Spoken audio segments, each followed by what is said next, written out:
You're tuning into Black and White Sports on YouTube. The no-holds-barred truth on sports. The main event starts now. I'm back. Rodrans for Black and White Sports. We are going to talk about ESPN Radio's dumpster fire ratings. I mean, they are down. They are like way down. Very quickly, I'm wearing our ESP CNN shirt, the worldwide leader in woke. You can grab it out of the merch store, give you 10% off this bad boy, or any of our merch in there. Promo code Marxist Sucks, SUX.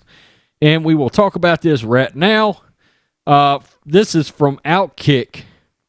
ESPN Radio debuted its much-discussed new radio lineup in August, which included news shows in the morning, midday, and afternoon, the afternoon drive. Outkick has learned that ESPN's radio fall ratings, which range from September 10th, 2020 to December 12th, 2020, fell 53% year on year. That means versus the previous year in the same time period. The decline measures ratings on both a terrestrial radio and Sirius XM among men ages 25 to 54, the target sports radio demographic. There are several key points to make from the fall. Overall, sports radio is down due to COVID-19, the pandemic, which has drastically cut the number of Americans commuting to work on a daily basis. In a normal year, the decline would not be nearly so high. However, Outkick still believes that it would likely be double digits. Industry experts initially called the new lineup weak, and they have not wavered from that original assessment. Outkick then reported throughout the spring and summer that ESPN had ambitious plans to revamp ESPN Radio. Well, these efforts have failed. Last January, ESPN detailed its 8% rise in the 2019 fall book, showing that the Will Cain show was the primary reason.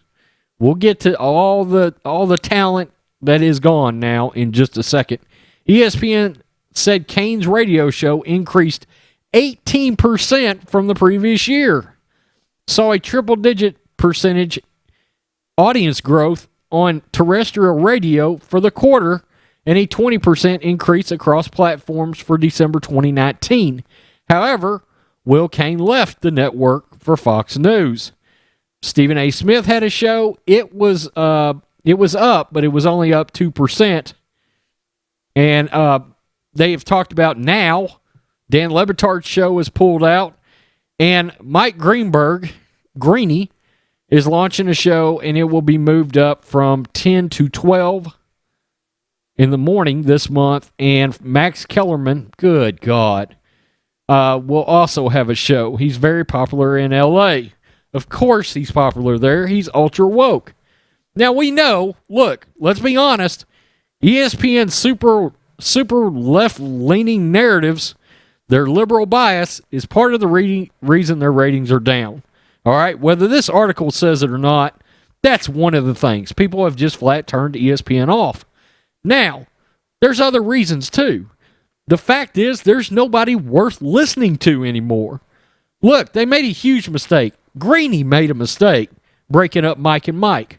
Mike and Mike was a great morning sports show. I watched it basically its entire existence, all the way until the day they went off the air. And I watched about 6 months of Wingo and Golick. I did. But they decided to let Golick Sr. walk. He's part of the talent they let walk. They let Will Cain get away, who had a really good show. And even prior to that, Ryan Russillo had a really good show. And, of course, SVP left the radio. When you see their radio lineup now, who the hell are you watching? Who the hell are you listening to? Max Kellerman? Really? Stick a fork in my eye. I would rather listen to Freddy Krueger scratch those damn claws on a chalkboard. Max Kellerman's awful. He's super woke. His takes are terrible. You Tom Brady hating some bitch. And look, half these people I hardly have even heard of.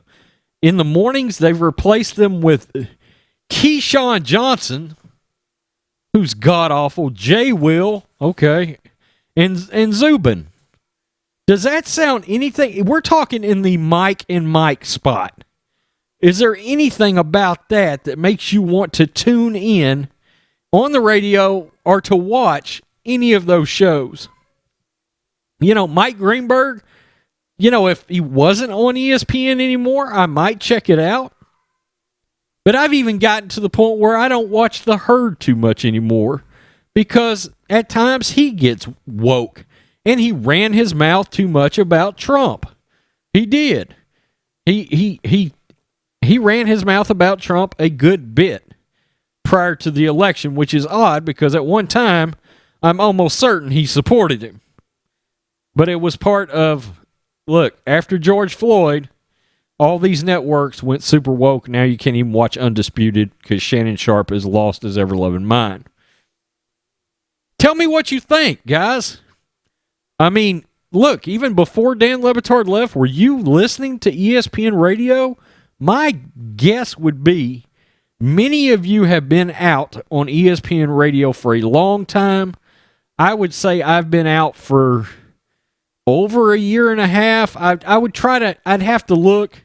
It would have been prior to 2020. So sometime probably in the first half of 2019 is the last time I checked out any kind of ESPN radio. I watched a little bit of Will Kane for about the first 3 months he was on. I watched some Golick and Wingo while it was on for a little while. And but this would have been the year before. 2020, forget about it. Yeah, and especially after the incident and everybody lost their minds, I was completely out on ESPN radio. And look, to be fair, yes, the lack of commuting in so many places has hurt these ratings, but let's be honest, they would be down. They would be down anyway. Outkick said they would be down at least double digits percentage-wise without a pandemic. And we know why. We know why. Embrace false narratives. Racial injustice, call your clientele racist, like so many of these left-leaning liberal radio hosts they got. Mina Kimes, etc., etc., etc. Bomani Jones, whose radio show fell right on its ass. Peace. I'm out. Till next time. Thanks for watching the show. Be sure to like, comment, and subscribe. Be sure to tune in next time on Black and White Sports.